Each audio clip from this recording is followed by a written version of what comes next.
Hey guys, today I'm going to be doing another Q&A and all of these questions are coming from Instagram. Trying some new things this time. Joshua James 7 asks, if you could cross over two of your favorite shows, books, movies, or games, which would they be and why? I could do this probably all day, but I'm just going to try and limit it down to maybe one or two examples. I would love to see Legolas in the Game of Thrones world, because he would kick major butt. It might actually be fun to see both Legolas and Gimli in the Game of Thrones world, because I just feel like they would survive. I mean, they would be the only ones to make it from the beginning to the end. Not Frodo, because he wouldn't even make it as long as Ned, but you know. I would also kind of like to see a battle of the wits between the Doctor and Sherlock. I know I'm mixing two Moffats, I'm sorry if that's too weird for you, but I just think it could be really cool. I'm really not even sure if the average mind could follow that conversation, but I would give it my all. Next question, what's your favorite city in Europe? I don't have a favorite city. I can't really pick just one. There are a lot that I haven't visited that I really want to visit that I think could potentially become my favorites in the future, but of just the ones that I visited, I loved London. It had a lot of the typical city stuff. It was not glamorous all the way through because I did actually stay there for 3 weeks while I was working there, and I visited a lot while I was living in Bristol, so I saw a lot more than just the pretty touristy stuff, but I still really liked it. And I like a lot of the attractions that you can see in Paris, a lot of the historical stuff that's there. Really, I think the rest of France has more to offer, but I can't really name a specific city. But then I also loved Bristol, where I lived. I loved Barcelona. I loved Tours in France. I'm just gonna go with my original answer and say I can't choose. Eagle Lives asks, do you like turtles? Yes, I do. I used to want a pet turtle. Nocturnal Blaze asks, what are you currently reading?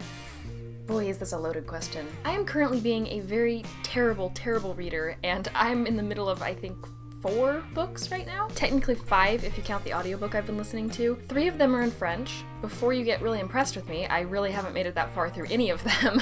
I've just started each one of them and started to like them, and then I've gotten something new and started it, and this might be one of the worst moments in my history of reading as far as the amount of stuff that I'm trying to get through, and only slowly working through all of it because of course I don't have time to really read all of it. On my e-reader I'm reading The Three Musketeers, and that's probably the one that I'm the most way through because I've sort of decided I'm gonna focus a little more on this one and try and finish this one. I'm also reading The Clash of Kings on here, the second book in the Game of Thrones series, and that one's really slow. I started it a really long time ago. I stopped reading it because I got distracted from other things and I couldn't read that much at that time. It's kind of difficult now that I've seen the series because I feel like I'm ahead and I've forgotten even that some of these characters existed and then died at some point or something. So it's kind of difficult for me to move backwards in the plot, really. Which is unfortunate because I kind of wish I just read the books before I watched the series and then I wouldn't have this issue, but of course, here I am. But anyway, I am enjoying it. I'm just doing it very slowly. I'm also reading Jules Verne's Around the World in 80 Days in French, and that one's a little bit challenging sometimes. And then I've started La Fille de Papier in French, and I've barely gotten through any of this one. I just kind of wanted to try something modern because I'm not reading any modern French books, and I'm also listening to the audiobook of the first Hunger Games book in French. So there you go. That's what I'm currently reading. Molly Eliopsy asks, what is one of your goals to complete in the last few months of 2015? I'd like to finish one of these books that I'm reading. That would be really nice. I also have personal goals as far as loan payments, which I'm not really going to talk about here, and I'd like to improve my French level quite a bit. I don't really have a specific goal as far as this is what I want to have mastered as much as possible, or this is what I want to have learned, or anything like that, but I would just like to be able to look back at the point that I am now and be able to tell a huge difference between those two times. Matthew 1862 asks, what is your favorite century in history? I don't really have a favorite century. I feel like I answer all of the favorites questions like this. I don't actually have a favorite, but if I had to choose one, I will try. It's probably the 19th century, the 1800s, because that's what I chose to study. It's typically what I choose when it comes to art, so when it comes to literature or music or paintings or anything like that, I tend to like the 19th century quite a bit. I'm also really interested in medieval times. I haven't really studied it that much, but I think that's part of my attraction to medieval fantasy. Vacuum Boy 9 asks, what do you think of this gender-swapped Twilight book?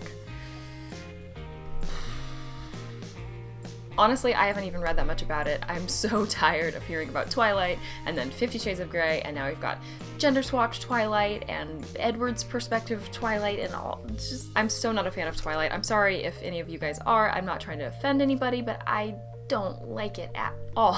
So I'm not going to be reading it. Peruano921 asks, what do you think of our generation? Your age plus or minus 6 years.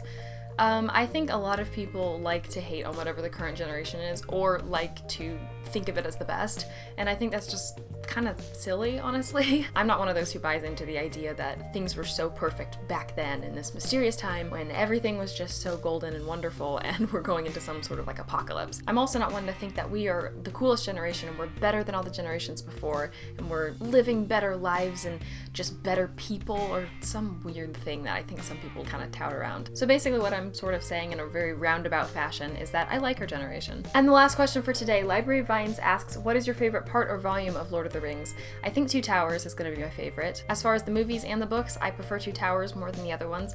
I like them all for very different reasons. They all have cool parts, and some of my favorite parts are in some of the other books / movies, but overall, still, my favorite's going to be that middle one. I'm a middle child, what can I say? The middle's the best part.